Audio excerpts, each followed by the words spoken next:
Hi, what we're talking about today is flare. And what's flare? That's flare. Now I'm going to move the camera because I can't continue like this, it's such a bad image. But that is flare, it's light in the lens. Okay, well that's me out of the flare. So this is going to be, I think, an interesting lesson for you. So watch and learn. Right, now here's a very good demonstration of flare. I mean, I've got it in my glasses as well. So if we hold a piece of card, stupid card, if we hold a piece of card over the lens, just to shadow the lens, just out of the image. Now that works perfectly as long as the sun isn't in the image, of course. If it is in the image, we either have to live with it or shoot it another time of day. Or accept, you know, it's quite, flare can be very nice, it's often used as a tool. What I normally do when I shoot, I'll put the card down, I'll use my hand over the top, I'll try and do it so you can see, and shadow the camera with my hand and then shoot. Now that works well. Well, let's have a look at it going on and off. I mean, this is what the camera's seeing as I move in the card, and you can see it's a very washed out image. So that's it about flare. Well, tell you what, then we'll go back into the studio and see what we can do in there to show you how to maybe use it in a creative way. Well, walking back to the studio, I noticed that there was a tree in the way of the sun, and then realised that that's quite a good way. If you can block the sun out by putting it behind a tree like this, and it's ideal. So then I put on a crosshair filter just to see what would happen. Now that's interesting because as the picture gets darker, you can see how the difference in aperture affects the filter, and this happens in a lot of cases. So let's get on to a much more agreeable type of subject. The way of using it creatively. Now you see what's happening as the light is coming through this window. Now a little bit of dust in the air, and that's what happens, and that's really flare. Now we can move on to a portrait, and you see how the flare is causing a very high key type of effect. Now when we change it to black and white, you can see what I mean about the high key. Now, you can also see that the flare has caused more grain. Now this happens on film.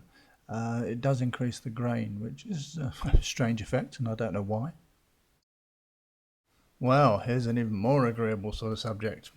I thought we'd do a little auto-portrait or a self-portrait and see if we could add some flare in the background. Now, a lot of people think you can't have a light directly into the lens. Well, here's the proof you can.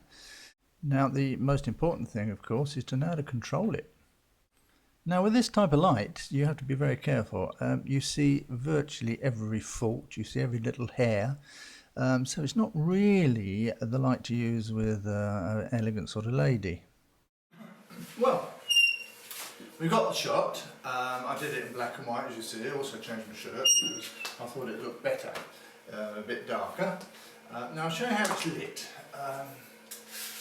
We did it with just a flash unit, but it's got no diffusion on at all. Now normally I wouldn't light anything like that, but as I wanted a really hard portrait, that was the only main light. That's it. A reflector in the front, just reflecting back up. We have obviously our flash at the back that's causing the squeaky chair, and we have a clip light just on the side, which is a snoot. Can you see that? Yep.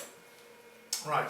So that's just the snoot on a flash. Now, people seem to like to know what type of exposure, etc., although it does change all the time for particular circumstances.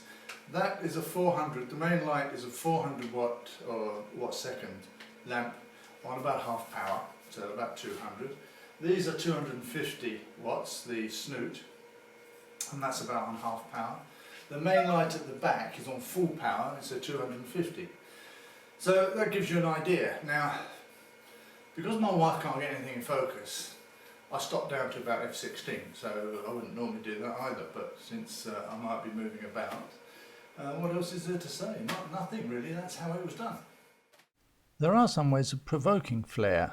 That's, for example, with a UV filter in front of the lens and just smearing a little Vaseline on it, or any greasy substance.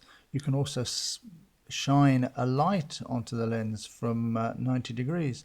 So this avoids having a light in the lens or in the shot, but gives you a lot of control, and it really requires an awful lot of trial and error, as I say on an awful lot of these lessons. But to give you a head start, it changes a lot as you change the f-stop. Now, I'd like, if you've enjoyed this film, to press subscribe just above your heads if you're on YouTube. That way, it costs nothing. That way I can inform you whenever the new films come out. You'll just get an email automatically. Great. Thanks very much. Goodbye.